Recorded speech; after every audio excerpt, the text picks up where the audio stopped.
The episode starts with Haruto and Sursa in the street when a man named Kagasaki Saran approaches them. He wants to be the first to make Haruto fall before him because he was able to defeat his champion. Haruto realizes that Saran wants to play against him to prove his superiority. Haruto tells him that he needs to correct his information, as they will face each other, but under one condition: whoever loses the game will never be able to challenge Empress Sursa. This angers Saran greatly because Haruto dared to use his beloved champion as fuel for his bets. Haruto tells him that if he wants, he can challenge someone else, and no one will blame him for fear or escape. This annoys Saran even more because he is not just a fifth-rate star, but the leader of the Holy Knights. He wants Haruto to accept his challenge in a game on Sunday, so that he can see in which level Haruto exactly stands. The next day, Haruto and Sursa meet while disguised so that no one recognizes them. Sursa asks him about what he did yesterday, if he did it for her. But Haruto tells her that he did it only to protect his lie, not for her. Sursa gets a little upset because he doesn't consider other people's feelings, but she thanks him for standing by her side and admits that their lies are intricately connected. She wants them to hold a meeting to plan the game. After that, Haruto and Sursa arrive at their home and are greeted by the maid, Yuki. Yuki tells them that she is one of the few people who knows Miss Rina's secret, and Sursa welcomes her, as it has been a whole year since they last met. Sursa asks Yuki about her well-being, and Yuki tells her that despite enduring a long period of psychological distress, she is still doing well. Then she takes them to the room where they will gather. The maid explains to them that this is the game requested by Mr. Kagasaki Saran, a self-designed game known as Form 27. In short, it's a card-collecting game where they compete based on numbers. The game is divided into two stages. The first stage is the collection stage, where the players must search for cards numbered from 0 to 19 scattered throughout the neighborhood number 4. They need to choose a maximum of 5 cards. Haruto understands that they want to prevent them from wandering around searching for cards, but the maid tells him that they cannot use public transportation. The 5 cards are distributed randomly, and every 5 minutes, a new card location is revealed. So, if they go to a location with their device, they will harvest the card that matches their cards. Then the maid informs them about the second stage, the direct confrontation or the detection stage. In this stage, they will choose 5 random cards, and the one with the highest number wins. If they want to win, they need to score 3 points. Finally, the maid wants to explain one last thing before they discuss their strategy. There are many games with significant differences in levels, for example, a 5th-rate star versus a 1st-rate star. The 1 star has never won before. Haruto is surprised by this information. Sursa asks him about the ability he used in their first match, the numerical modification. Haruto tells her that this ability has been reduced to 1/10 of its original time, but it allows him to modify numerical values in the game. The highest value he can obtain here is 19, but Kagasaki can increase it to 30. Then the maid explains that in normal circumstances, the lower-ranked student is allowed to finalize the game settings, so Haruto should give up now because his chances of winning are less than 1%. Haruto contemplates this but decides to go through with the challenge. The maid tells him that the trick to winning this game lies in the collection stage. He can obstruct Kagasaki's movements to buy some time and gather a winning set of cards, even if numerical modification is used. However, if Kagasaki reaches the detection stage, he will be fully prepared, and Haruto's plan will end. No third parties are allowed to interfere in the game, but all those summoned as emergency fill-ins are treated as players and can contribute to one ability only. Since Kagasaki is the leader of the Holy Knights and has a team of 300 members, he can bring in 300 people to the game. Sursa tells Haruto that he can ignore Kagasaki's third ability. She saw him use the ability of the Nile Blue Star, which is the smoke and lightning ability. Since he obtained that colored star, he has never disabled that ability. Therefore, Kagasaki will likely choose between the numerical modification ability or the Black Wings ability, in addition to emergency fill-ins. Haruto asks her what she would do if she were in his place. She answers that she would most likely use the coordinate control to modify the device's coordinates. By making the device believe it is in the location of a certain card, she can capture several cards without physically going there. However, only someone with 5 stars or more can do that. Then she mentions another idea, the exploration ability, to search for card locations from the beginning. Haruto asks if it's realistic since neighborhood number 4 is quite large, and they don't know the capabilities of each star, whether they would be useful in this match or not. She answers that there is one ability, the programming error, that could make the opponent's screen blurry and show errors. But she doesn't know if it would be suitable for this situation. She also mentions his luck ability, which could help balance the probabilities and improve the chances of higher-numbered cards appearing closer to him. Haruto realizes that the programming error ability makes the opponent's screen distorted and displays errors, while the numerical modification ability is his last resort. It's possible that it's an error, but since the real battle takes place during the collection stage, the maid questions the effectiveness of this ability.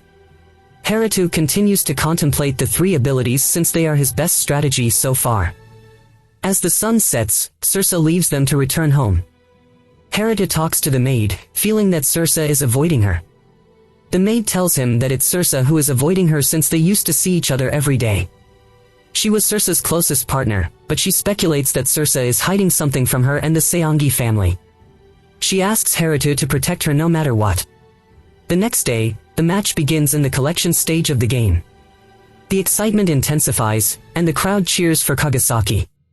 Haruto communicates with the maid, informing her that the programming error ability has been activated, and thanks to the luck ability, the higher-numbered cards seem closer. Then the maid tells Haruto to head towards card number 14 because it's the closest to him.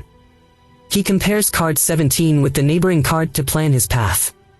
Haruto is seen running towards card 17, but it is a bit far from him. When Haruto looks at his device, he realizes that Kagasaki has already taken card number 5.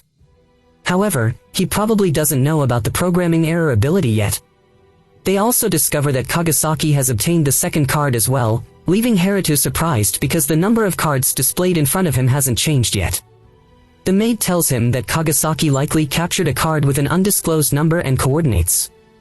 Haruto ponders the situation, realizing that if Kagasaki knew the locations from the beginning, he would have captured a card that hasn't been revealed yet. But since he doesn't know the value of the card, going there would be a waste of time. Then they find that Kagasaki has given up the numerical modification ability and can now penetrate Haruto's device to talk to him. Kagasaki explains that the ability he currently has is the Black Wings, which has been more useful to him than just location effects. He can transmit his voice from a distance. He tells Haruto that he has made a fundamental mistake, and if Haruto remains at this rate, the game will end with Kagasaki's victory. Haruto is shocked because the game has only lasted for 5 minutes, so there must be some problem. The maid reassures him that there is nothing indicating that Kagasaki has captured card number 10, and the mysterious card has disappeared. However, Haruto informs her that it didn't disappear, as it has been revealed, and it is card number 10. Haruto rushes quickly because in this way, it seems that he hasn't obtained any new information yet. Hiroto's heart raced as he revealed Kagasaki's daring plan to search for and capture all the cards. If Kagasaki succeeded, Hiroto wouldn't gain any new information, and his chances of victory seemed slim. But then Yoko approached him with thrilling news. Kagaya's bus had been intercepted by high-speed vehicles, marked with the symbol of the Founding Knights, and the police were closing in. Hiroto's plans seemed to be failing, and he felt trapped. Just as he was losing hope, a glimmer of opportunity appeared. Orisaka arrived on her bike and whisked Hiroto away to a secret location. She expressed her gratitude to him for securing her work permit, but Hiroto sensed there was more to her visit. She revealed that the entire kidnapping scenario was a ruse, as Sarasa's true desire was to attend a regular school. It was Hiroto who made it look like she was kidnapped, taking her to the main island. Hiroto was amazed at Sarasa's audacity in challenging the Seongi family alone and had instructed her to involve Himamiya. Sarasa shared her plan to maintain the charade until her graduation in 2 years, not wanting to implicate Yuki in her schemes. Hiroto realized that Sarasa had manipulated everyone and used her own abilities to achieve her dreams on the Academy Island and challenge the Seongi family. While he thought it was madness, he understood that they needed to continue this theatrical performance for a longer period. Just then, Yuki arrived, informing them that Kagasaki had managed to collect 16 data cards of the remaining unrevealed locations. Hiroto realized he had to secure 2 cards for himself and find a way to tip the scales. Yuki expressed her disbelief at their chances of victory in such dire circumstances, but Hiroto and Sarasa assured her that they believed in a different outcome. Yuki thanked them for listening to her wish and promised to start brainstorming. She warned them of the consequences if she failed and mentioned her dear friend who was also attempting to help. Hiroto understood her words and acknowledged that they were all pawns in this game. Hiroto's mind raced as he contemplated the possibility of changing the rules. Yuki explained that the most notorious rule breakers were only applicable to individuals with a specific classification. Determined to succeed, Hiroto left, declaring that he needed to update the program's coding to manipulate the effects of his ability.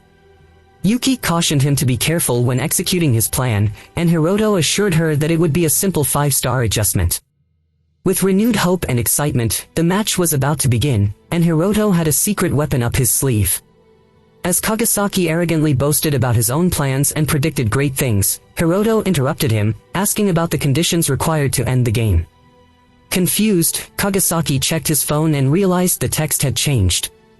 Hiroto smirked, informing him that his victory in the revealing stage had already ended. The score was now tied, and a fresh battle would begin. Kagasaki frantically searched for a way to activate the emergency mode and change the members of his team, believing it would give him an advantage. But Hiroto calmly stated that Kagasaki's lack of cards wouldn't affect the outcome since he had used his rule-breaking ability.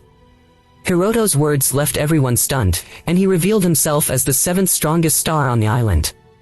Leaving them in shock, Hiroto walked away, while Sarisa held onto him, reminding him that he wasn't supposed to leave the room. But Sarisa had a confession to make: she hadn't been kidnapped at all. Her true wish was to attend a regular school, and she had orchestrated the entire scenario to escape to the main island. Hiroto commended her for challenging the Seonji family alone and involving Himamiya. He admitted that he had been deceived by her lies, and she apologized for making him a victim. Hiroto now understood her intentions and realized that she was determined to fulfill her friend's dream on the Academy Island.